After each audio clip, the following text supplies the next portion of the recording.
I know you've addressed this on the Wine and Gold Talk podcast. Who does Kenny Atkinson's coaching style mimic the most and remind you of the most?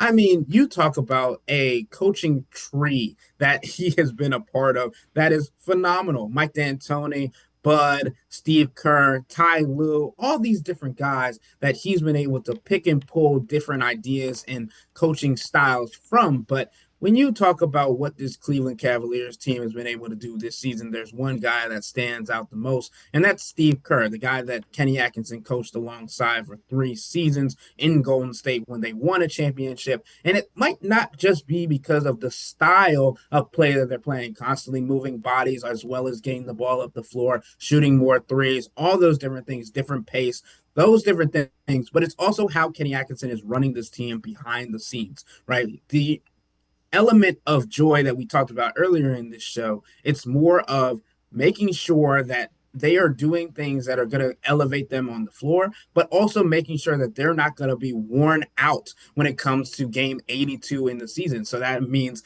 bringing funny videos or mistakes that were made and doing a low light reel before practice, or they played a multitude of sports not related to the game of basketball this season. Pickleball, dodgeball, football, you name it, they probably played it. So being able to separate the game of basketball and then also just understanding that it is that a game and having fun with it and being able to stretch out what they've been able to do this season, it just shows that Kenny is tapping into every different element that he's learned from his coaching career, and Steve Kerr is a big part of that.